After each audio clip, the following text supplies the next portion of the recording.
सभी को दंडवत प्रणाम। हरे कृष्ण। गुरुवे गौरचंद्राय राधिकाय तदालये कृष्णाय कृष्ण भक्ताय तद्भक्ताय नमो नमः। वंदे अहं भक्ति चकोरम गौरांग निज प्रेष्ठितम श्रीमते भक्ति वेदांत स्वामी वनम नमस्तुभ्यं। नमो ओं विष्णुपदाय राधा प्रेष्ठाय भूतले श्रीमते भक्ति वेदांत नारायणेति नामिने। नमो ओं विष्णुपादाय कृष्ण प्रेष्ठाय भूतले श्रीमते भक्ति सिद्धांत सरस्वती इति नामिने। नमो महावदन्याय कृष्ण प्रेम प्रदायते कृष्णाय कृष्ण चैतन्य नामने गौरतिश्वे नमः। श्री कृष्ण चैतन्य प्रभु नित्यानंद श्री अद्वैत गदाधर श्रीवासादि श्री गौर भक्त वृंद। हरे कृष्ण कृष्ण कृष्ण हरे हरे, हरे राम राम राम हरे हरे। सर्वप्रथम मैं अपने परम आराध्य तमदीय गुरुदेव श्री श्रीमद् भक्ति वेदांत गोस्वामी महाराज जी के चरणों में अनंत कोटि दंडवत प्रणाम ज्ञापन करते हुए हेतु की कृपा वांछा करती हूँ। तत्पश्चात मेरे शिक्षा गुरुपाद पद्म श्रीमान गोकुल चंद्र दास प्रभु जी एवं श्रीमान माधव दास प्रभु जी के चरणों में अनंत कोटि दंडवत प्रणाम करते हुए उनकी कृपा अभिलाषी हूँ। पूज्यपाद राधा दीदी के चरणों में मेरा दंडवत प्रणाम स्वीकार हो। यहाँ उपस्थित सभी वैष्णवों के चरणों में मेरा दंडवत प्रणाम स्वीकार हो। हम अब ग्रंथ कर रहे हैं ब्रह्म गीत। अभी हम परसों ही समाप्त करके चुके। पूर्ण हुआ गुरुदेव का ग्रंथ भक्त भक्ति भगवान। उसमें हमने बहुत प्रकार के भक्तों के बारे में, गुरु और शिष्य की महिमा के बारे में, सदगुरु कैसे होते हैं, गुरु शिष्य कैसा होना चाहिए और भक्ति के लिए क्या क्या सोपान होने चाहिए, भक्ति के कौन कौन से स्तर होते हैं, इस सब को हमने श्रवण किया। अब उसी का जो अंत हुआ था हमारा उद्धव जी प्रेमातुर भक्त के ऊपर हुआ था। उद्धव जी का, तो उद्धव जी की क्या था, लोभ हुआ था किसके पीछे, गोपियों की भक्ति के पीछे, कि गोपियों का क्या लोभ है, ऐसी लोभमय भक्ति उद्धव जी के हृदय में आई। तो वो था हमारा भ्रमर गीत। तो अब हम उसी की कॉन्टिन्यूटी में गुरुदेव का ये अगला ग्रंथ हम श्रवण कर रहे हैं, भ्रमर गीत। इसमें बहुत सुंदर रूप से गुरुदेव ने ब्रज के बारे में, ब्रज प्रेम के बारे में, गोकुल सुंदर कैसा है, वहाँ की गतिविधियां कैसी हैं, ब्रज प्रेम की विस्मता क्या है, ये सब इसमें बताया है बड़े सुंदर रूप से गुरुदेव ने। तो मेरा तो कोई इसमें कोई प्रवेश नहीं, कोई योग्यता नहीं। पूज्यपाद गुरुदेव ही मेरे हृदय में आकर जितनी मात्रा में मुझसे, जितनी मेरी योग्यता है उसी अनुसार मुझसे श्रवण कराएंगे और मैं उतना ही कह पाऊंगी। त्रुटियों के लिए मुझे सभी क्षमा कर देंगे।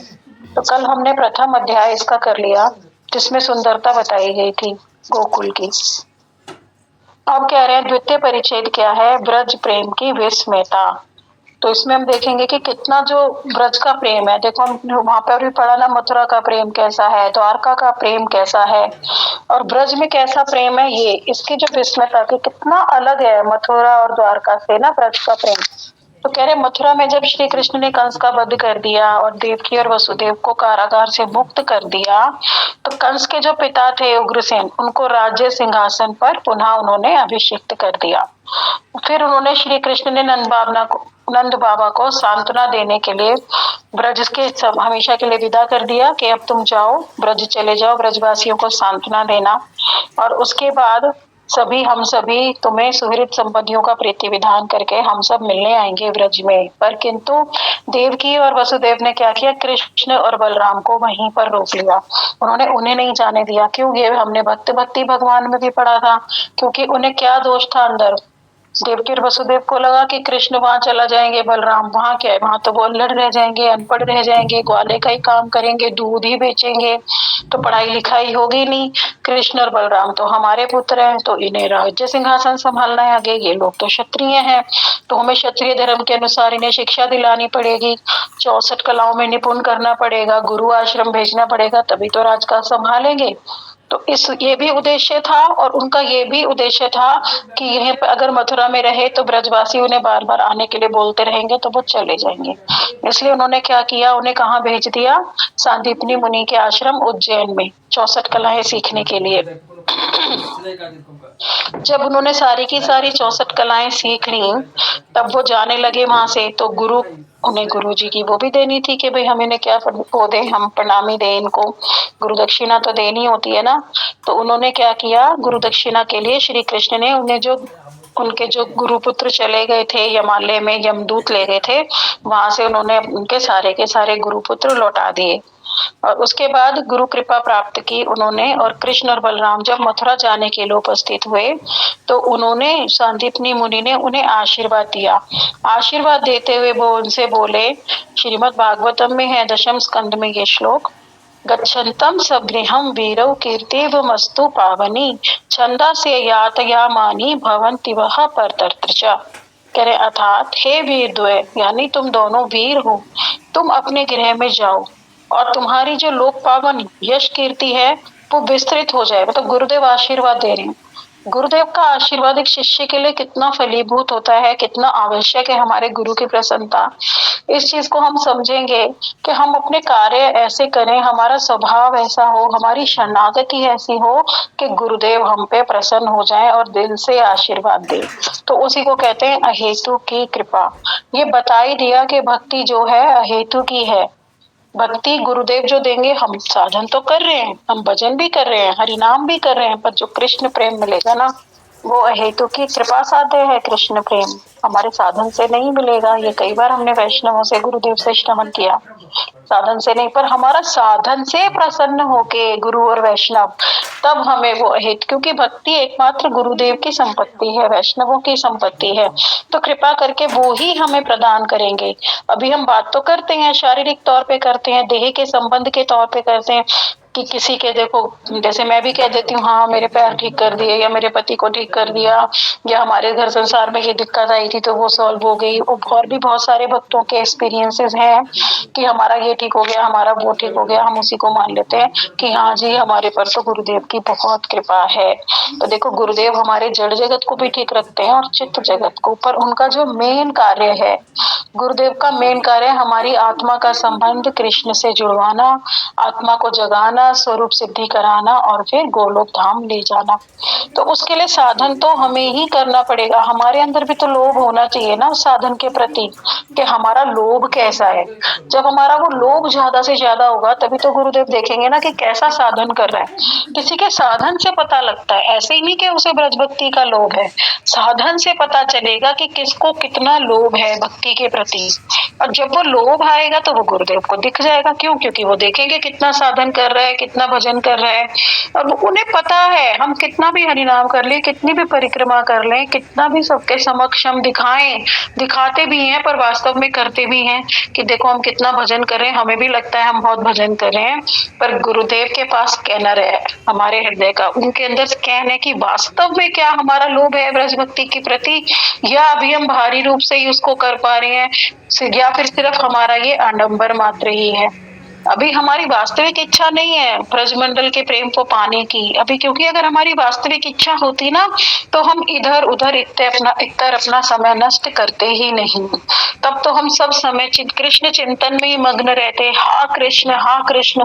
हम भी, हमारे अंदर भी अंदर पीड़ा होती कि कृष्ण तुम कहाँ हो, ब्रजवासी तुम कहाँ हो, गोपियों तुम कहाँ हो, हमें तुम्हारा अनुगत्य करना है।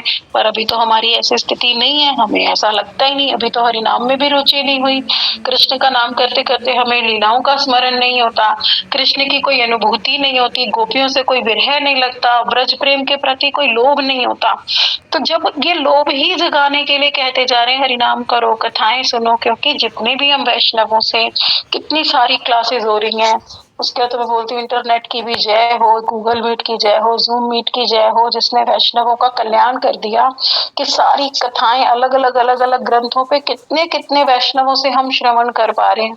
तो कोई ना कोई ग्रंथ, कोई ना कोई वैष्णव ऐसा आ ही जाएगा, किसी न किसी की बात हमारे हृदय में, किसी न किसी ग्रंथ की, जीव गोस्वामी पाद की, रूप गोस्वामी पाद की, रघुनाथ दास गोस्वामी पाद की, सुखदेव गोस्वामी पाद की, कोई ना कोई बात हमारे हृदय में ऐसा अटैक कर जाएगी, ऐसा छुरा चला जाएगी कि हमें भी लोभ उत्पन्न ये कथाओं का श्रवण करते करते हो जाएगा और हमारा हृदय भी द्रवित हो जाएगा। जब हमारा हृदय द्रवित होगा तब हमारा लोभ जगेगा, जब लोभ जगेगा तब गुरुदेव हम पे कृपा करेंगे, जब उन्हें पता लग जाएगा कि हाँ इसे वास्तव में चाहिए, तो हमें होना तो चाहिए ना कि हमें चाहिए, पर वो कहने से नहीं हो जाएगा कि चाहिए, वो हमारे आचरण में दिख जाएगा, वो हमारी आंखों में ही दिख जाएगा गुरुदेव को कि अब इसे वो वस्तु चाहिए। वो कब दिखेगा? जब हमारा इतर निवेश बिल्कुल खत्म हो जाएगा। हम जब गुरुदेव से पर निंदा, पर चर्चा, परिवार की बातें, हमारे दुख क्लेश सबके सब डिस्कस करना बंद करके, ना हम सुख से प्रभावित होंगे ना दुख से प्रभावित होंगे। एकमात्र जब भी गुरुदेव आएंगे तब गुरुदेव से राधा रानी और कृष्ण के विषय में प्रश्न करेंगे, सब समय ग्रंथों का अनुशीलन करेंगे, जानना चाहेंगे कि कृष्ण की मध्याह्न लीला क्या होती है, कृष्ण की निशांत लीला क्या होती है। और ऐसे ऐसे ग्रंथ हम पढ़ते चले जाएंगे, ऐसे ऐसे वैष्णवों का अनुगत्य करते चले जाएंगे कि हमें और किसी वस्तु के प्रति अभिनिवेश रहेगा ही नहीं। तो इस तरह का हमें अपना भजन करना पड़ेगा, तब अहेतु की कृपा से हमें अपनी वस्तु सिद्धि की प्राप्ति होगी। तो यहाँ पे देखो, सांदीपनी मुनि कृष्ण और बलराम की सेवा से अत्यंत प्रसन्न हुए। सब तरह के, देखो, लकड़ी भी काटते थे, चूल्हा भी जगाते थे। ऐसा थोड़ी है कि भगवान थे या राजा के पुत्र थे तो उन्हें वहां पर कोई स्पेशल ट्रीटमेंट मिलता था। नहीं, उनके गुरु ने उनसे सब तरह के, झाड़ू बुहारी भी लगवाई, सब कार्य करवाते थे वो उनसे। तो वो उनके कार्य से बहुत प्रसन्न हुए और फिर उन्हें आशीर्वाद दे रहे हैं। आशीर्वाद इस चीज से भी दिया कि उन्होंने गुरु दक्षिणा में उनके सारे के सारे पुत्र ला दिए हिमालय से लौटाकर। तब वो कह रहे हैं, हे वीर द्वय, हे दोनों वीरों, तुम अब चले जाओ और तुम्हारी जो यश और कीर्ति है ना, वो बहुत विस्तृत हो जाए। तुम तो लोगों को पावन करने वाले हो, और जो तुमने यहाँ पर शिक्षा ग्रहण की, विद्या ग्रहण की है, वो इस लोक में भी और परलोक में भी सदा नवीन बनी रहे, कभी विस्मृत ना हो, कभी भी तुम्हें विस्मृत ना हो। नित्य नवीन नई नई नई नई वस्तुएं तुम देते रहो जग को। और कृष्ण बलराम के मथुरा लौट आने पर नगर वासियों का चित्त परमानंद में निमग्न हो गया। अब देखो, मथुरा नगरी कितनी सुंदर सजाई गई है। जब जहाँ कृष्ण आ जाते हैं, जहाँ बलराम आ जाते हैं, इतनी प्रसन्नता सारे जीवों के हृदय में हो जाती है। वहां तो बता ही दिया, लता पता भी प्रसन्न हो जाते हैं, पशु पक्षी भी प्रसन्न हो जाते हैं। तो ये अभी मथुरा नगरी की बात हो रही है। तो वहां पे कह रहे हैं, सबको ऐसा लगा जैसे खोया हुआ धन पुनः मिल गया हो। देखो, मथुरा में तो गए ही कितना थे कृष्ण, अभी अभी तो आए थे, और कंस का वध करने के पश्चात उन्हें सांदीपनि मुनि के आश्रम में भेज दिया। मथुरा वासियों ने तो अभी कृष्ण का संग किया ही नहीं था। तो फिर भी जब उन्हें पता लगा कृष्ण की, देखो, 2-3 दिन में ही मथुरा वासियों का कितना अट्रैक्शन हो गया कृष्ण से, कि जैसे उनका धन खो गया जब वो गए आश्रम। और अब जब वो अपनी 64 कलाएं सीख कर वहां पर आ रहे हैं, तो जैसे ही उनके रथ की ध्वनि हुई, समस्त मथुरावासी अपने अपने घरों से निकल आए और आनंद प्रिय तूर्य ध्वनि होने लगी। सब जगह से ढोल नगाड़े बजने लगे। राजपथ दोनों ओर से पुष्प मालाओं से विशेष रूप से सुसज्जित था। हम इसे इमेजिन करें, जो भी गुरुदेव व्याख्या करते चले जा रहे हैं, हम अपने चित्त में इसे इमेजिन तो करें कि कृष्ण और बलराम रथ में आ रहे हैं। कितना सुंदर चौड़ा सा द्वार है, वहां उस द्वार पे दुदुम्बियां लटका दी, वहां पे उधर उधर नगाड़े बज रहे, और वहां से वहां तक पुष्पों की लाइन, नीचे सारे में पुष्प ही पुष्प बिछा दिए, और बंदी जन नाना प्रकार से भगवान श्री कृष्ण का गुणगान कर रहे हैं। जैसे कोई राजा की एंट्री होती है, तब हम मूवीज में तो देखते ही है ना, कि कैसे अलग अलग अलग नृत्य हो रहे हैं, अलग अलग भाषाओं में नृत्य हो रहे हैं, सुंदर सुंदर सजी हुई हैं सारी गोपियां, है ना। तो हम देखते नहीं है कि कैसे कैसे स्त्रियां सज जाती हैं, पुरुष भी सज जाते हैं, और कितने ढोल नगाड़े नृत्य, बड़ा सुंदर इसका चित्रण भी है कि जब श्री कृष्ण सुबह उठते हैं, तो उठने के बाद जब उनकी सुबह होती है, तो सारे गोकुलवासी, वहां के गायक आ जाते हैं, वहां की नर्तकियां आ जाती हैं, कृष्ण की लीला का गान करते हैं, और कृष्ण बिल्कुल मूक होकर उनके गान को देखते रहते हैं, अपनी लीलाओं का खुद ही श्रवण करके आनंदित होते रहते हैं। तो जो ब्रह्मा आदि हैं वो आशीष दे रहे हैं और जय ध्वनि कर रहे हैं नंद बाबा इनकी, कृष्ण और बलराम की। और देवकी वसुदेव ब्राह्मणों को नाना प्रकार की दान और दक्षिणा दे रहे हैं कि हमारा लाला आ गया। तो वो तो राजा है, तो बांट रहे हैं खुल खुल के कि हमारे पुत्र आए हैं। और श्री कृष्ण और बलराम इष्ट हास्य युक्त श्री मुख विशिष्ट सौंदर्य एवं माधुरी राशि, मतलब मधुर मधुर मधुर स्माइल कर रहे हैं। और जो उनका जो सुंदर सौंदर्य है, दोनों ही भाई सुंदर हैं, श्री कृष्ण भी सुंदर है, बलराम जी भी सुंदर है। और जो उनके पूरे के पूरे जो उनका वपु है, उससे माधुर्य राशि प्रकट हो रही है, इतना माधुर्य है उनका। बार बार हम कहते जा रहे हैं कि वेणु गीत में कितना सुंदर माधुर्य बताया श्री कृष्ण का, बरहा पीडम नटवर वपु। और कितना इतना, अब यहाँ पे तो बरहा पीड़म नहीं है, वो यहाँ पे तो उन्होंने राज्य भेष ही धारण कर रखा है, पर है तो वो सुंदर। वहां द्वारकाधीश भी सुंदर है, मथुराधीश भी सुंदर है, और ब्रजेंद्र अंदर का सौंदर्य का तो कोई सीमा ही नहीं है। अब सब उनका अभिवादन कर रहे हैं, समस्त मथुरावासी, और उनका कुशल क्षेम पूछ रहे हैं। तो गुरुजनों को यथा योग्य प्रणाम प्रदान करके दोनों भाई देवकी वसुदेव के निकट पहुंच गए और उन्होंने अपने दोनों पुत्रों को अपने आनंद अश्रुओं से अभिषिक्त कर दिया। तो देवकी और वसुदेव रोने लग गए कि हमारे, क्योंकि उन्हें तो बहुत समय बाद मिले, इतने टाइम तो वो दोनों, पहले तो देखो वो जेल में ही थे देवकी और वसुदेव, अब तक तो, अभी कंस को मारने के पश्चात ही तो जेल से छूटे हैं वो, उससे पहले उन्होंने अपने बच्चों को देखा ही नहीं, वो वहीं पे ब्रज में ही पले बढ़े। अब तो कंस का वध करने के पश्चात अब उन्होंने उनके दर्शन किए हैं, तो वो रो रहे हैं, रो के जैसे कह रहे हैं, विनष्ट धन के अनायास प्राप्त होने पर जैसे आनंद की कोई सीमा नहीं रहती, उसी प्रकार मथुरावासी भी अपने प्रिय कृष्ण बलराम को पुनः प्राप्त कर कल्लोल वरिधि की तरंगों में आनंदित होने लगे। मतलब उनका तो देखो खो ही गया था ना वो धन, वो तो मथुरावासी तो कंस के टॉर्चर में जी रहे थे, कंस तो भिन्न प्रकार से टॉर्चर करता था, और उन्होंने वहां के जो राजा थे और उनकी पत्नी देवकी और उनको सबको वो कर रखा था, बांध के रखा हुआ था, उग्रसेन राजा को भी बांध रखा था, उनको भी बंदी बना रखा था। तो अब क्या हुआ, कृष्ण और बलराम के आने से आनंद की लहर छाई, कंस का वध हुआ, उन्हें जेल से छुटकारा मिला, उसके बाद क्या आनंद की लहरें वहां पे दौड़ने लगी मथुरा में, सब जगह वो कृष्ण बलराम, इतने सुंदर युवक, इतने सुंदर किशोर, इतने बलशाली। तो सारा का सारा क्या हुआ, उनका जो खोया हुआ धन जो मिला था मथुरा वासियों को अपना, तो उससे वो है कि बहुत ही ज्यादा आंदोलित होने लग गए तरंगों में, जैसे समुद्र में बता रहे हैं, समुद्र में जैसे लहरें होती है ना, इस प्रकार मथुरा के वासियों के हृदय में भी तरंगे आनंद की आंदोलित हो रही थी। आगे बता रहे हैं कि मथुरा की लीला का वर्णन करते हुए सुखदेव गोस्वामी पाद का स्वाभाविक ब्रजजन प्रेम उनके हृदय पटल पर उदित होने लगा। अब वो मथुरा लीला का वर्णन तो कर रहे हैं परीक्षित महाराज को सुखदेव गोस्वामी पाद, पर हो क्या रहा है कि उनका वर्णन करते करते मथुरा वासियों का फिर उनके हृदय में ब्रज का भी प्रेम आने लग गया, सुखदेव जी के हृदय में, और वे बहुत कष्ट से हृदय में उन्होंने धारण किया हृदय, कहते हैं जब, इसीलिए राधा जी का नाम उन्होंने भागवतम में कहीं नहीं लिया, कोई गोपी कोई बाला ऐसे कहकर वो बोले, गोपी भी नहीं बोला गया वहां पे भागवतम में, क्यों, क्योंकि उनको करते ही सुखदेव जी के हृदय में अष्ट सात्विक विकार उत्पन्न हो जाते थे, और उन विकारों से उनको मूर्छा आ जाती थी, तो वो कथा कहने में असमर्थ हो जाते थे, तो उन्हें धैर्य धारण करना पड़ता था। इसीलिए आलक्षित रूप में ही उन्होंने परीक्षित महाराज को रास पंचाध्याय आदि का श्रवण कराया। आप कह रहे हैं उन्हें बहुत कष्ट हुआ अपने हृदय में धारण करने में, इस कष्ट को हम अभी नहीं समझ पाएंगे, क्योंकि हमारे हृदय में ना तो लोभ है ना प्रेम है ना, जब वो हो किसी से प्रेम हो तभी तो उससे विरह होगा ना, जिससे हम जितना प्रेम करते हैं उसके जाने का उतना ही विरह होगा, और जब उसकी याद आएगी तो जो कष्ट होता है वो प्रेमास्पद हृदय ही जानता है कि उस हृदय में कितना कष्ट हो रहा है, तो हम इन गोस्वामियों के कष्ट को भी नहीं समझ पाएंगे। ठीक है, हमें गुरुदेव बता रहे हैं तो हम श्रवण कर रहे हैं, ग्रंथों में हम देख रहे हैं कितना कष्ट होता है, विरह होता है, बिल्कुल मुरझा जाती हैं गोपियां, और जो विरह में होता है उसको कितना क्रंदन करके उसको प्राण धारण करना भी मुश्किल हो जाता है ना, तो अभी हम नहीं समझ पाएंगे, पर ठीक है गुरुदेव बता रहे हैं तो हम इसको श्रवण कर रहे हैं कि कितने कष्ट से उन्होंने धैर्य धारण किया।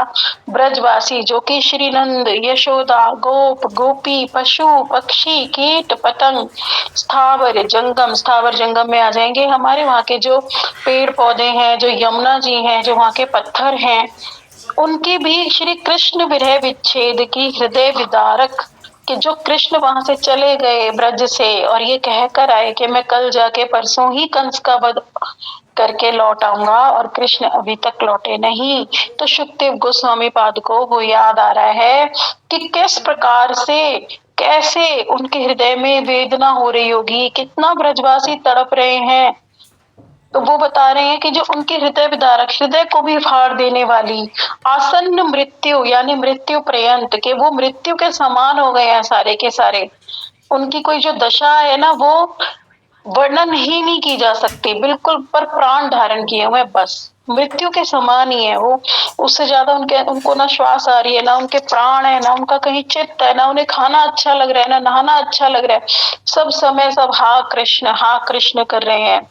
तो कह रहे हैं ब्रजरस लोलो महाराज परीक्षित की सभा में वर्णन करने के लिए प्रस्तुत होने लगे। तो ब्रजरस के लोलुप कौन है? हमारे महाराज परीक्षित। पूज्यपाद वन महाराज जी ने अभी पीछे हमें भुज में श्रवण कराया था, भुज में नहीं, इधर द्वारका जी में, कि जो महाराज परीक्षित हैं वो राधा दास्यम में ही, राधा दास्यम है उनका, राधा जी के नित्य परिकर हैं वो, तो वो भी ब्रज रस के प्रति लोलुप हैं और वहीं पे उनकी गति है और नित्य परिकर ही है वो राधा जी के महाराज परीक्षित, वो भी लीला हेतु यहाँ पर है। और इस बात का वर्णन जो परिमास का जो प्रमाण मिलता है वो बृहद भागवत अमृतम में सनातन गोस्वामी पाद ने इसको बिल्कुल स्थापित किया है कि महाराज परीक्षित राधा दास्य में है। तो अब वो सुखदेव गोस्वामी क्या कह रहे हैं, अब वो ब्रज की लीला का वर्णन करने लगे, उनकी हृदय की जो विदारकता है, जो वहां पे उनको दुख हो रहा है, जो कष्ट हो रहा है, अब राजा परीक्षित की सभा में वो वर्णन कर रहे हैं सुखदेव गोस्वामी पाद, मथुरा का वर्णन करते करते।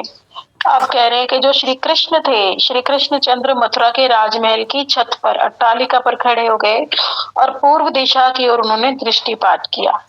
तो वहां से यमुना जी आ रही थी, लहरों का समुद्र उच्छलित हो रहा था, यमुना जी बह रही थी, तो वो वहां छत से खड़े मथुरा से देख रहे थे वहां पर कि कैसे जो मानवती यमुना है कल कल कल ध्वनि कर रही है और श्याम सुंदर के हृदय में ब्रज की स्मृति अति तीव्र रूप में जागृत हो गई उसकी कल कल की ध्वनि करके। क्योंकि ये भी गुरुदेव से हमने श्रवण किया कि जो यमुना जी की कल कल कल की ध्वनि है ना, उससे श्री कृष्ण को गोपियों के चूड़ियों की, गोपियों के पायल की, गोपियों के आभूषण की जो ध्वनि है, ऐसी ध्वनि आने लगी, क्योंकि वो यमुना जी में लीला करते थे गोपियों के साथ।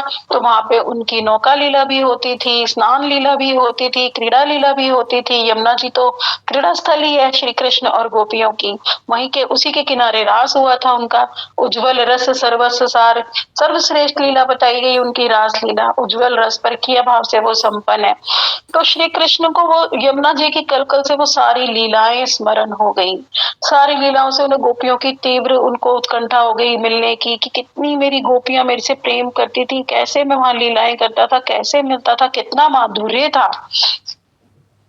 अब क्या कह रहे हैं, यमुना जीवन ब्रज देवियों की स्मृति हो गई, उन्हें प्रिय सखाओं की हो गई, सुबल और श्रीदाम के साथ वहां पर कितनी लीलाएं करते थे, माता पिता, ब्रज के पशु पक्षी और श्यामली धवली गायों की प्रेम माधुरी की स्मृति उनके हृदय को उद्वेलित करने लगी। किसी प्रकार हृदय में उन्होंने धैर्य धारण किया श्याम सुंदर ने, और राजभवन के निज कक्ष में पहुंचे और अपने द्वार बंद कर लिए, यानी वो अपने कमरे में चले गए, अपने कक्ष में जाके बहुत दुखी हुए और वहां क्रंदन करने लगे अपने ब्रजवासियों के प्रेम के प्रति। अब एकांत में गंभीर विरह समुद्र में निमज्जित होकर वे अश्रुपात करने लगे। अब वो गहरे समुद्र में चले गए, विरह उन्हें इतना होने लगा अपने ब्रजवासियों से, सबकी याद आने लगी उन्हें, नंद बाबा की भी, अपने पशु पक्षी, पूरे ब्रज की। और वो रोने लगे कि कितना समय बीत गया किंतु अभी तक मैं अपने ब्रजवासियों से उनकी कोई खबर भी नहीं आई मेरे तक कि मेरे ब्रजवासी कैसे हैं, मेरे पास उनका कोई समाचार नहीं है। फिर कह रहे हैं ब्रज प्राण श्याम सुंदर का मन आज ब्रजवासियों का संवाद पाने के लिए व्याकुल हो रहा है। अब वो चाहते कोई तो हो जो मेरे ब्रजवासियों के विषय में मुझे बताए कि मेरे ब्रजवासी कैसे हैं। तो निज अंतरंग एकनिष्ठ सेवक उद्धव को ब्रज में दूत बनाकर भेजने के उद्देश्य से इसी मनोवेदना को उनके समक्ष प्रकट करने लगे। अब उन्होंने जो उनके मंत्री थे, जो थे उनके निज अंतरंग एकनिष्ठ सेवक थे उनके उद्धव जी को यह अभिमान भी था कि मेरा ही सर्वश्रेष्ठ प्रीति है श्री कृष्ण के साथ और मेरा ही प्रेम सर्वश्रेष्ठ है। तो ये हमने भक्त भक्ति भगवान ग्रंथ में भी उद्धव जी का जब हमारा चैप्टर आया तो उसमें हमने पढ़ा उद्धव जी को ब्रज में क्यों भेजा था कृष्ण ने, क्योंकि वो ये चाहते थे गोपियों की महिमा प्रकाशित हो। पर गोपियां क्या है, ग्वालनी है, साधारण स्त्रियां हैं, तो उनके प्रेम को कौन मानेगा, कोई नहीं मानेगा। और कृष्ण ये कह रहे थे कि अगर मैं कहने लगूं कि मेरा प्रेम श्रेष्ठ है गोपियों का तो कोई इस वस्तु को स्वीकार नहीं करेगा। क्यों? क्योंकि कृष्ण तो छलिया है, कपटी है, तो गोपियों का ही बताएगा, पर स्त्रियों के साथ तो वो रमण ही करता रहता है। किंतु उद्धव जी क्योंकि वो एक प्रतिष्ठित व्यक्ति हैं, बृहस्पति जी के सर्वश्रेष्ठ शिष्य हैं, बहुत बुद्धिमान है, सारे वेद उपनिषद पुराणों के एक निष्ठ उन्होंने सब कुछ अध्ययन कर रखा है, तो वो मंत्री भी हैं, तो वो सर्वश्रेष्ठ हैं। तो जब सर्वश्रेष्ठ प्रतिष्ठित व्यक्ति किसी की महिमा को बोलता है तो जगत उसका लोहा मानता है। हाँ, इन्होंने कही है तो ये बात बिल्कुल वास्तव में सत्य है ना। इसीलिए उन्होंने उद्धव जी को चुना ब्रज में भेजने के लिए कि उन्हें ब्रज प्रेम की महिमा पता लगेगी, इससे मेरे ब्रजवासियों की महिमा जगत में स्थापित होगी। अब श्री कृष्ण ब्रज गोपियों का स्मरण करते ही तत्क्षणात भाव विह्वल हो गए और किसी भी प्रकार से धैर्य धारण नहीं कर पा रहे थे और उद्धव के सामने अपनी गोपियों के असीम प्रेम और दुख का वर्णन करने लगे कि मुझे कितना दुख हो रहा है, कितना प्रेम करती थी वो मुझसे, मेरी अशुल्क दासिका थी, मैं तो उनका सदा ऋणी हूँ, मैं तो उनके प्रेम का ऋण भी नहीं चुका सकता। और जिस प्रकार वर्षा ऋतु में भरी नदी का जल बढ़ते बढ़ते अपने किनारों के ऊपर प्रवाहित होकर निज भार को लाघव करता है, उसी प्रकार श्री कृष्ण की हृदय रूपी व्यथा सरिता का भाव रूपी जल, मतलब इतना रोए वो, इतना रोए और उतना इतना उनका भाव था विरह का कि वो धैर्य का भी तट लांग गया और उद्धव जी के सामने उनका वो बहने लगा, यानी वो रोने लगे, जोर जोर से फूट फूट के रोने लगे अपने ब्रजवासियों के प्रति। और उद्धव जी अचंभित थे उनको देखकर कि कैसे आज ये कृष्ण कैसे रो रहे हैं, ऐसा तो रूप उनका मैंने कभी देखा नहीं, इतना प्रेम तो उनका देखा नहीं मैंने कभी कि किसी के लिए ऐसे फूट फूट के रोए। अब गोपियों का निरुपाधिक प्रेम की महिमा व्यक्त करते हुए कहने लगे, अब कह रहे हैं वो कृष्ण बता रहे हैं कि गोपियों का प्रेम कैसा है। ताव मन मन सका मत प्राणा मत अर्थे तयत दहि कहा मामेव दयितम प्रेष्टम आत्मानम मनसा गता ये तयक्त लोक धर्माश्च मदर्थे तानि भर्या अहम।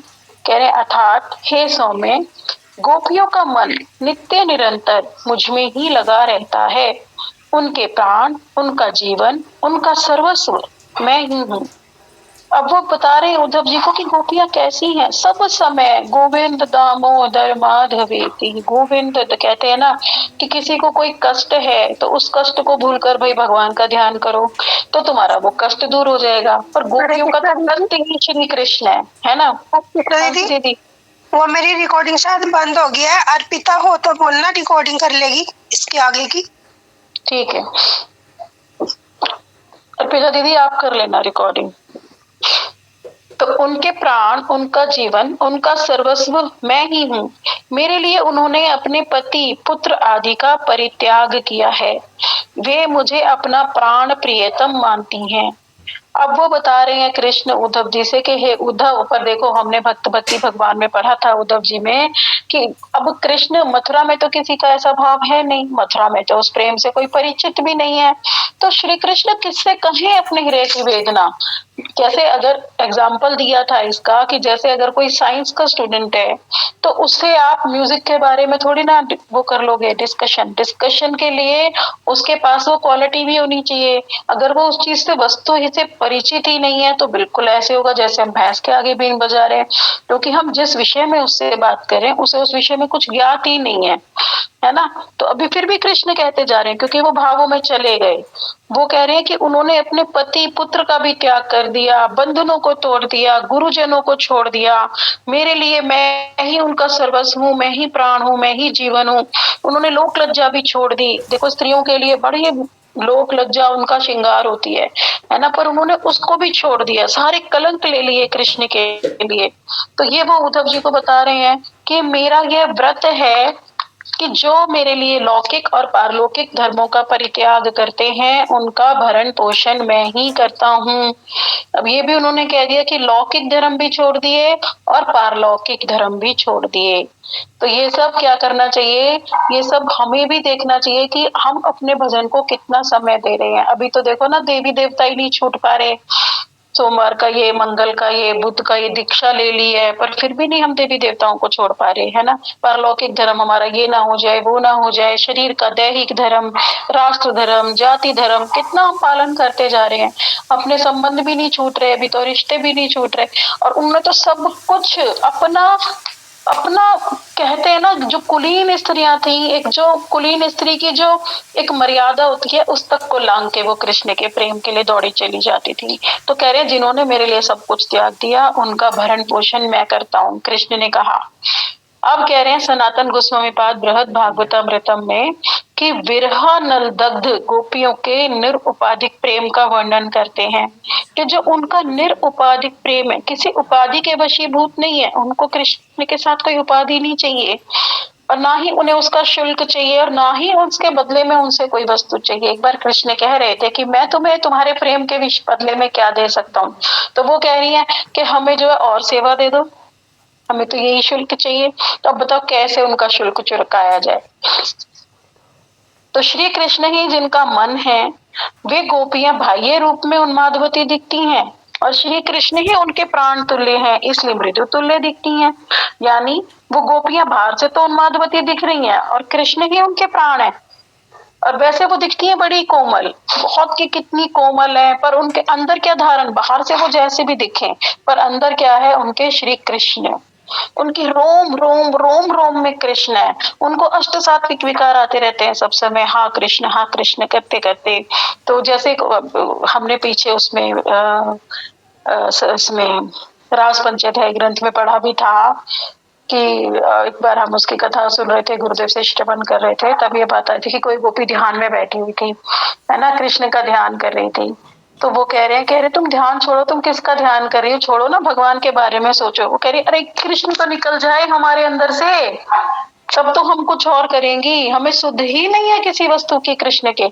उनके मन में कृष्ण, चित्त में कृष्ण, काम में कृष्ण, सब चीजों में कृष्ण कृष्ण कृष्ण, सब चीज के। कितनी सुंदर हम लीला कथा भी एक श्रवण करते हैं ना, पूरी तो मुझे भी याद नहीं आ रही, वो थोड़ा सा उसका पाठ याद है कि एक गोपी एक बच्चे को लेके जब कुएं पे चली गई थी, उसके गोदी में बच्चा था, कृष्ण कृष्ण कृष्ण करते उसने उस बच्चे को ही बाल्टी समझ लिया और उसी को कुएं में डालने लगी।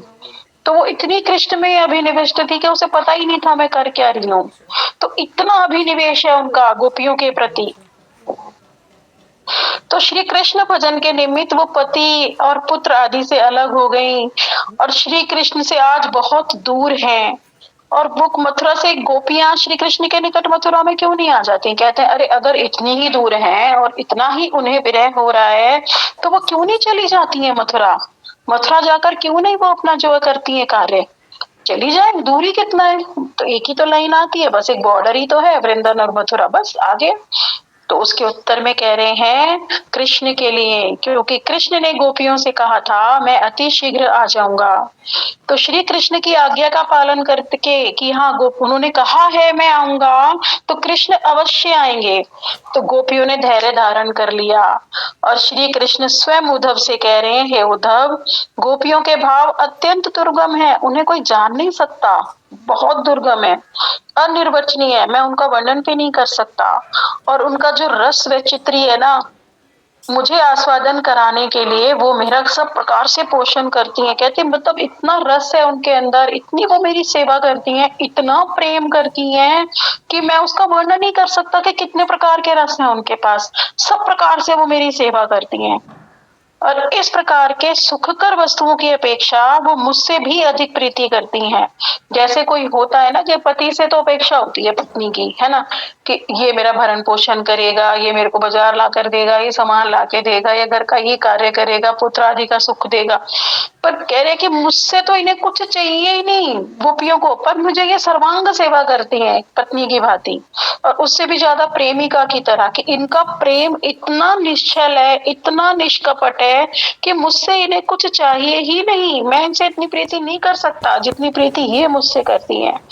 और उनकी प्रीति के समान अन्य किसी वस्तु में कोई स्पर्श नहीं, मैं ही उनकी आत्मा और उन लोगों की आत्मा उनके शरीर में रहती तो वे विरह नल से दग्धीभूत हो जाती हैं। ए उद्धव, वो उन्मादिनी होकर वन वन में विचरण कर रही हैं, करी कैसे उनके दर्शन होंगे, इस समय तो वो उन्मादिनी हो गई होंगी मेरे विरह में, कि उन्हें पता ही नहीं होगा कि वो कहाँ खड़ी है, कहाँ बैठी है। जब उद्धव जी को भेजा था तो हमने पढ़ा तो था अभी उद्धव जी चैप्टर में कि कैसे उन्होंने उनके विरह के दर्शन किए उद्धव क्यारी में। कह रहे कैसे वो जीवन धारण कर पा रहे होंगी, कैसे उन्हें सांत्वना दी जाएगी। हे उद्धव, उन्होंने तो मेरे लिए सब कुछ त्याग दिया, मैं उनके लोक व्यवहार धर्म की रक्षा करता हूँ। उनके पति पुत्र आदि संबंधी सब उन्हें देख सकते हैं।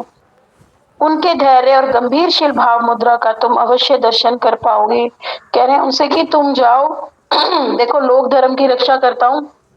यहाँ पे तो इसका डिटेल नहीं आ रहा, हाँ पर आगे आएगा जरूर, क्योंकि गुरुदेव ने हमें जब राजपंच अध्याय उन्होंने कोविड में पढ़ाई थी हमको ना, मथुरा जी में रह रहे थे गुरुदेव, तब उन्होंने बताया था कि इस बात का क्या अर्थ है, लोक व्यवहार धर्म की रक्षा करता हूँ। क्योंकि जब गोपियां जैसे कृष्ण वंशी वादन करते थे और जब गोपियां कृष्ण से मिलने जाती थी ना, तो कृष्ण क्या करते थे, गोपियों के वहां पे योग माया मूर्तिमान प्रकाश कर देती थी, तो किसी को पता ही नहीं चलता था कि गोपी यहाँ से चली गई है। तो वो उनके प्रतिबिंब रहता था वहां पे, और जो वास्तव में जो असली गोपियां होती थी, वास्तविक गोपियां, वो तो कृष्ण की लीला में चली जाती थी और उनकी प्रतिभूति वहां पर रहती थी। तो उनकी सास को और उनको गोपों को पता ही नहीं चलता था कि हमारी गोपी कृष्ण के पास चली गई। ये भी एक लीला है, बहुत बहुत भाव है अंदर। बहुत सारे प्रश्न खड़े हो जाते हैं, अरे ऐसा किस प्रकार संभव होता था, पर वो सब बता रहे हैं तो इसलिए हम श्रवण कर रहे हैं। तो कह रहे हैं ना, उनके पति पुत्र आदि उन्हें संबंधी ग्रह में ही देख सकते थे, किंतु वो मेरे साथ होती थी। कह रहे उनकी जितनी भी गंभीर मुद्राएं हैं, जब तुम ब्रज में जाओगे तो तुम अवश्य दर्शन करोगे कि मेरी गोपियों का विरह कैसा है। तो ये सब कौन करता है, मेरी स्वरूप शक्ति योग माया करती है। आई गया, योग माया द्वारा ही छाया मूर्ति निर्माण करके उन लोगों को मैं साक्षात विषय भोग कराता हूँ। तो उसकी योग माया से वहां छाया मूर्ति होती है, तो वो उनके लिए रोटी भी बना रही है, सब्जी भी बना रही है, पर असली गोपी तो गई कृष्ण के पास। इस प्रकार उन असाधारण महाभावती गोपियों का भरण पोषण करता हूँ। हे उद्धव, मैं ही उनका शरीर हूँ। यदि उनकी देह में आत्मभाव होता तो वे विरह नल में दग्धीभूत हो जाती। अब देखो ये कितनी, इस बात को हम समझने का ही प्रयास कर सकते हैं, अनुभव तो हमारा इस वस्तु में कोई है नहीं। तो वो कह रहे हैं कि उद्धव मैं उनका शरीर हूँ। देखो इसमें इतनी बड़ी बात इसलिए बता दी कि कितना जो उन्हें विरह हो रहा है, विरह की अनल, विरह की अग्नि इतनी तीव्र है कि उसमें शरीर रह ही नहीं सकता, उसमें शरीर जल के भस्म हो जाएगा, राख हो जाएगा। तो कह रहे हैं उनका शरीर भी मैं ही हूँ, क्योंकि मैंने ही उनके शरीर की रक्षा कर रखी है। क्यों, जो उन्हें मेरा विरह हो रहा है ना, उस विरह से जो उनका अपना शरीर है, अगर उनको शरीर उनका होता और वो मेरा नहीं होता, मैं नहीं होता उनके शरीर में, तो वो शरीर ही जल के भस्म भूत हो जाता, कह रहे ना दग्धीभूत हो जाती विरह नल में। पर क्या है, उनकी देह में मैं हूँ, इसलिए वो उस शरीर को धारण किए हुए हैं। इस देखो बहुत ऊंची ऊंची बातें हैं, ये सुखदेव गोस्वामी पाद की हैं, गुरुदेव की हैं। यहाँ गुरुदेव ने बताया तो मैं बता पा रही हूँ, बाकी प्रवेश इसमें जिसका जितना भजन जैसा अनुभव वो इस बात को समझ जाएगा। आप कह रहे हैं श्री जीव गोस्वामी पाद लघु वैष्णव तोषणी में वर्णन कर रहे हैं कि श्री कृष्ण उद्धव को संबोधित करके कहते हैं। अब ये जीव गोस्वामी पाद की टीका है। हे उद्धव, मैं भी गोपियों की भांति उनमें अत्यधिक अनुरक्त हूँ। ऐसा ही नहीं है कि गोपियां ही मुझसे प्रेम करती हैं और मैं नहीं करता, जैसे वो मुझ में अनुरक्त रहती हैं ऐसे ही मैं भी कृष्ण में गोपियों में अनुरक्त रहता हूँ। मैं भी सदा उनका स्मरण करता हूँ, इसलिए उनके समान मेरे लिए पृथ्वी पर कोई ही नहीं है। गोपियां ही मेरी प्राण प्रियतमा है। उनके मन की पीड़ा मेरे हृदय की मेरे को अत्यंत मानसिक दुख पहुंचाती है। उन्हें दुखी देखकर मैं बहुत दुखी होता हूँ। उनके दुख को मैं सहन नहीं कर पाता। क्यों? क्योंकि उन्होंने तो मेरे लिए समाज की भी सारी श्रृंखलाएं तोड़ दी, वेद धर्म भी तोड़ दिए, पति पुत्र का परित्याग कर दिया। इसीलिए मैं उनके देह आदि की सर्व प्रकार से रक्षा करता हूँ। अब चैतन्य चरितामृत में भी बता रहे हैं, आत्म सुख दुखे गोपीर नाहिक विचार, कृष्ण सुख हेतु चेष्टा मनो व्यवहार।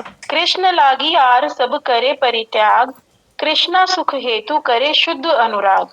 कह रहे हैं गोपियों में अपने सुख और दुख का कोई विचार ही नहीं, सुख और दुख से वो परे हैं। उनकी सभी चेष्टाएं भावनाएं एकमात्र उनका नहाना, उनका खाना, उनका माखन निकालना, उनका गोदोहन करना, उनका झाड़ू बुहारी करना, और भी अन्य अन्य कार्य कुछ भी हो, उनका श्रृंगार, उनका सब कुछ एकमात्र कृष्ण सुख के लिए, हमारे लिए नहीं। और गोपियों ने कृष्ण के लिए सब कुछ त्याग दिया। ना उन्हें संसार चाहिए, ना उन्हें मर्यादा चाहिए, ना उन्हें लज्जा चाहिए। लज्जा श्रृंगार होता है औरतों का, मर्यादा में रहना औरतों का कर्तव्य होता है, परम कर्तव्य। गुरुजनों की बातों में रहना स्त्रियों का परम कर्तव्य है, पर उन्होंने उसको भी त्याग दिया। तो यही उनका श्री कृष्ण से शुद्ध अनुराग है। तो कह रहे क्या गोपियों ने इतने त्याग किए हैं, उनके कण कण रोम रोम में मैं विराजमान हूँ, वो मेरे लिए ही सब कुछ करती हैं और कोई कार्य उनका है ही नहीं। भागवतम के दशम स्कंद का फिर से श्लोक ले रहे हैं यहाँ पर कि महिता प्रेयसाम प्रेष्ठे दूरस्थे गोकुल स्त्रिय स्मरयन्तयो अंगम विमुयन्ति विरहौ उत्कंठा विह्वला। हे प्रिय उद्धव, मैं उन गोपियों का परम प्रियतम हूँ। इस समय वो मुझसे बहुत दूर हैं। मैं मथुरापुरी में रह रहा हूँ और मुझे स्मरण करके वो बहुत भावुक हो रही हैं, मूर्छित हो रही हैं, मेरे विरह से विह्वल हो रही हैं, प्रतिक्षण मेरे लिए उत्कंठित हैं। हे उद्धव, उन प्राण प्रियतमा ब्रज देवियों जैसी विरहा अनुभूति भी कहीं देखने को नहीं मिलेगी। उनके जैसा विरहताप ना तो कहीं सुना जाता है, ना कहीं देखा जाता है। वो तो मृत्यु दशा को, वहां पे मूर्छा को ही मृत्यु कहा जाता है, तो वो तो मृत्यु के तात्पर्य यहाँ पर मूर्छा से कह रहे हैं, मृत्यु दशा तक पहुंच रही है। ए उद्धव, कभी कभी लीला कौतुकवश जब मैं उनके समक्ष अंतर ध्यान हो जाता हूँ, तभी वे अंतन पीला से छटपटाने लगती थी। इसमें क्या कहना चाह रहे हैं कि मैं तो जैसे कभी गोचारण पे जाते थे, है ना, श्री कृष्ण थोड़े समय के लिए तो गए और वहां पर भी जाकर फिर गोपियों से मिल ही जाते थे, वनों में भी, राधा कुंड पे भी इधर उधर लीलाएं होती थी। पर वो अब देखो, जब वो पलकें भी गिराती थी गोपियां, तो भी कहती थी हे ब्रह्मा, तुम तो निरत मूर्ख हो, तुम्हें तो सृष्टि करनी भी नहीं आती। इतने सुंदर कृष्ण, उनका इतना सुंदर दर्शन, और उसमें तुमने ये पलकें बना दी, ये जो एक क्षण के लिए हमारी पलकें झपकती है ना, निमेश काल के लिए भी, ये भी तो हमारे कृष्ण के दर्शन में बाधा उत्पन्न कर देती है। तो कह रहे हैं कि वो जो मैं अंतर ध्यान हो जाता था ना, कभी कभी जैसे गो चराने गया हूँ या छुप गया, जब जैसे वो रास करते करते छुप गए थे, तो कैसे गोपियों का विरह हो गया था कि गोपी गीत को हम श्रवण करते हैं, वो कितना सुंदर है। तो कह रहे वो इतनी पीड़ा हो जाती थी, वो तभी, अभी तो मैं कितने दिन से मैं यहाँ आ गया, तो उनको कितनी पीड़ा, उनको तो प्राण धारण करना मुश्किल हो रहा है, वो तो ना कुछ खा भी नहीं रही होंगी, कुछ उनको कोई होश नहीं होगा, बस हाँ कृष्ण हाँ कृष्ण।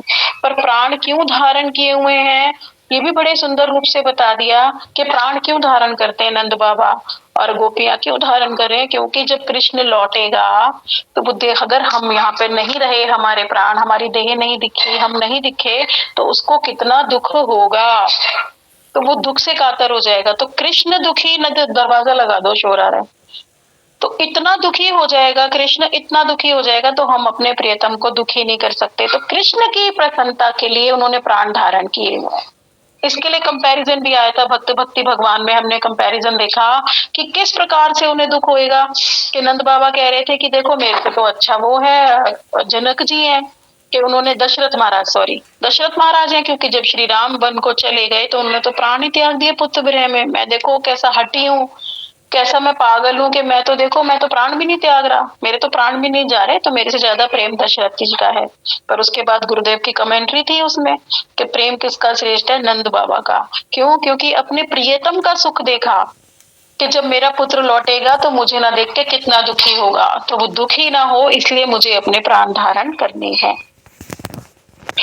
तो कह रहे हैं कि वृंदावन से मथुरा में आया हूँ, पता नहीं उनकी कितनी कैसी अवस्था हो रही होगी, वे मुझे स्मरण कर करके उत्कंठित हो रही होंगी, कभी कभी वो कोशिश भी, चेष्टा भी कर रही होंगी कि मेरे को भूल जाए, क्योंकि कष्ट हो रहा है उन्हें मेरी याद से।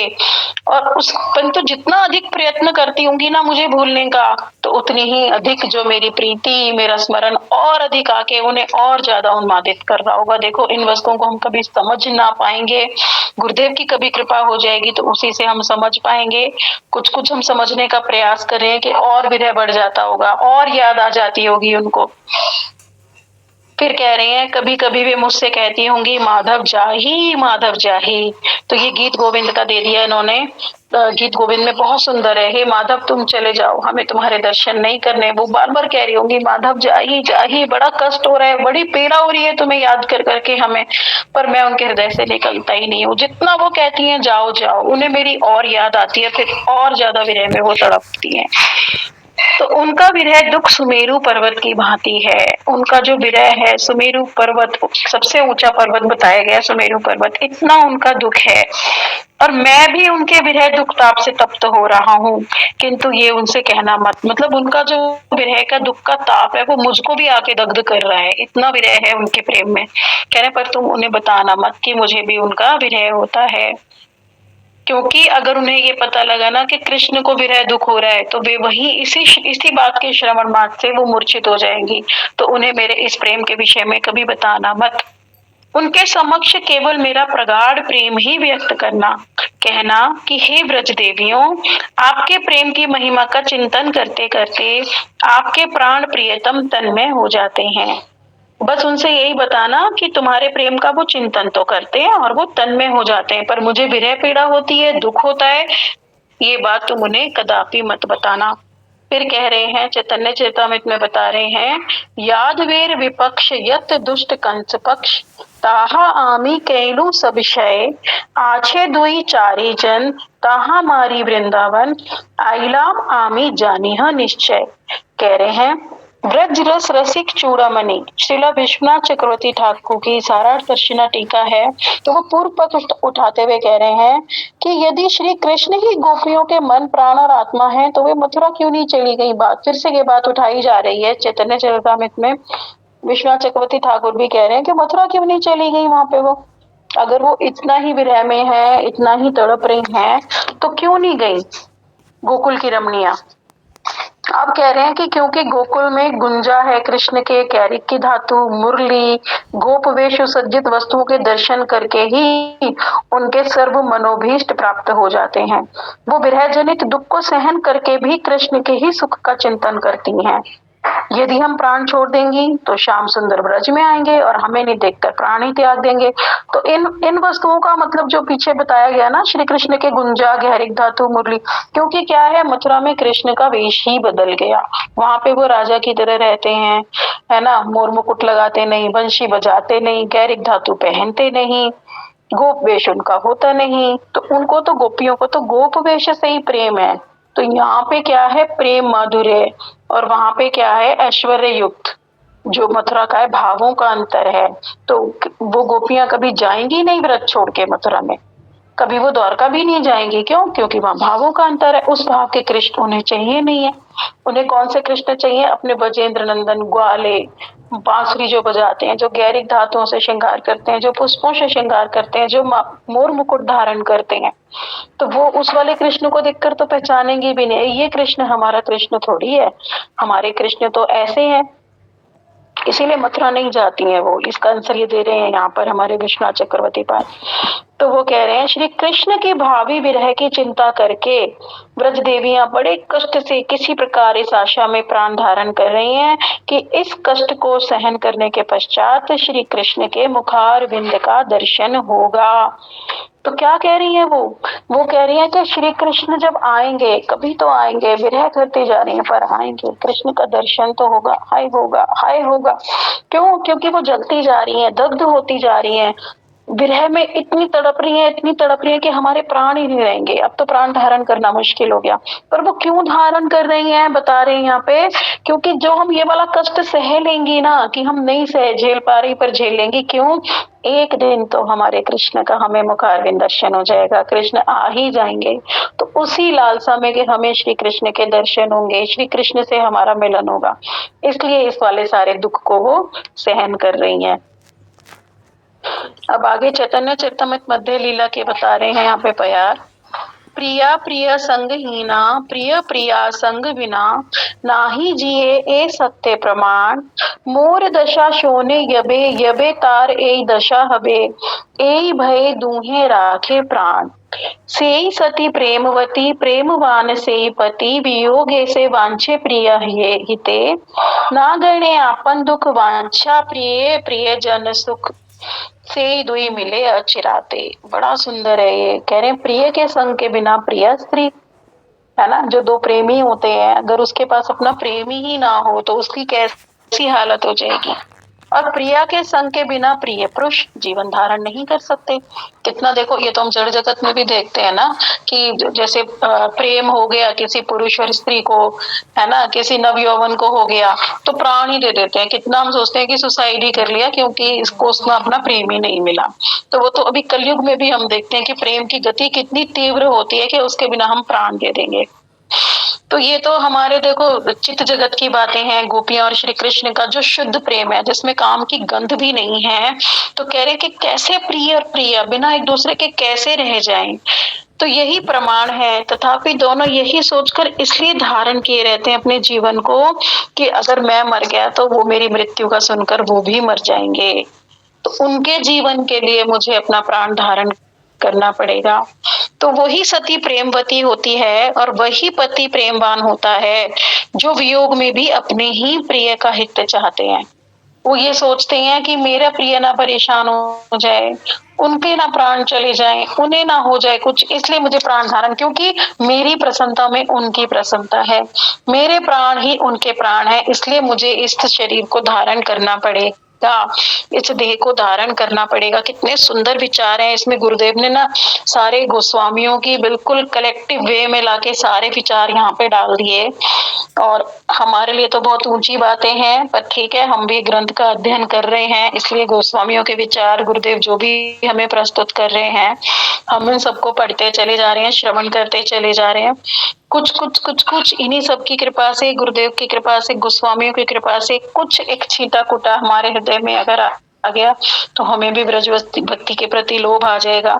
हम शायद इस प्रेम को समझ पाए, कभी हमारा भजन इतना उन्नत हो जाए। क्योंकि क्या कर रहे हैं, इन दोनों प्रेमियों को क्या कहते हैं, इतने सुख की कामना करते हैं कि कभी तो मिलन होगा, कभी तो मिलन होगा, कभी तो हम इस प्रेम में प्रवेश कर जाएंगे ना। तो उस प्रेम की लालसा में कि कभी मेरे प्रेमी आ जाएंगे, कभी तो कृष्ण आ जाएंगे, उसीलिए बार बार इसे देखो, विश्वनाथ चक्रवर्ती ठाकुर ने कह दिया, जीव गोस्वामी पाद ने कह दिया, सुखदेव गोस्वामी पाद ने कह दिया, सनातन गोस्वामी पाद ने भी कह दिया बृहद भागवतामृतम ग्रंथ में। तो इस सबका इतना एक्सपेंशन जो इस ग्रंथ में लिया जा रहा है, इसमें इसको बार बार बताया जा रहा है, उसका उद्देश्य यही है बार बार रिपीट करने का कि कैसे ना कैसे हमें भी हृदय में ये ज्ञात हो कि कृष्ण प्रेम क्या वस्तु है, विरह क्या वस्तु है। पहले तो हमें प्रेम अपने गुरुदेव से ही हो जाए, पहले तो हमें अपने गुरुदेव से ही विरह हो जाए कि हमारे गुरुदेव चले गए तो हम कैसा विरह कर रहे हैं, कि हमारे गुरुदेव आए हैं तो उनसे हमें कैसा प्रेम हो रहा है, क्या हम उनके बिना घर में रह पा रहे हैं। देखो अभी तो हम खूब घर में रह सकते हैं, अभी तो हमें जाने की भी आवश्यकता नहीं लगती कि मेरे गुरुदेव आए हैं तो मैं जाऊं वहीं पे रहूं, उनकी कथाओं का श्रवण करूं, किसके घर प्रोग्राम हो रहा है मैं उन दीदी से बात करूं, उनके घर भी चली जाऊं, फिर शाम को मेरे गुरुदेव कथा करेंगे मैं फिर आ जाऊं, फिर मेरे गुरुदेव ने प्रसाद पा लिया होगा मैं महाप्रसाद भी ले लूं, है ना, मेरे गुरुदेव मंगला कर रहे होंगे, चलो मैं पहुंचती हूँ, मैं मंगला आरती करती हूँ गुरुदेव के साथ। ऐसी उत्कंठा अभी कहाँ है हमारी, है ना, कि हम दौड़े चले जाएं, हम गुरुदेव के दर्शनों के बिना रह ही ना पाए, और जब गुरुदेव चल जाएं तो हम उनके विरह में रोते रहें। ऐसी दशा कब होगी। अभी तो हम इन गोस्वामियों के चरणों में, अपने गुरुदेव के चरणों में यही प्रार्थना करें कि गुरुदेव ऐसी दशा हमारी कब होगी कि हमारी आपके चरणों में इतनी प्रीति हो जाएगी कि एक क्षण भी जब हम आपके बिना हमारा भी प्राण धारण करना मुश्किल हो। अभी तो हमारे इतर विषय बहुत है, अभी तो हमारी पर निंदा पर चर्चा बहुत है, अभी हमारा बहुत निवेश है इधर उधर, तो उससे क्या होगा। इसलिए हमें अपने गुरुदेव के प्रति बहुत ज्यादा उत्कंठा से कार्य करना होगा, बहुत उत्कंठा से हमें भजन करना होगा, और अति दीनहीन होकर हमें ये प्रार्थना करनी पड़ेगी कि गुरुदेव हमारे हृदय में भी प्रेम का कुछ अंकुर आ जाए। ये सब हम बार बार गोस्वामी की जो टीकाएं पढ़ रहे हैं यही हम पर कृपा कर दें गोस्वामी लोग कि हम आपके चरणों में कुछ श्रद्धांजलि दे पाए, कुछ प्रेम कर पाए। तो आज हम यही रखेंगे, कल से पढ़ेंगे और वांछा कल्पतरुभ्यश्च कृपा सिंधुभ्यैव च पतितानां पावनेभ्यो वैष्णवेभ्यो नमो नमः। हरे कृष्णा।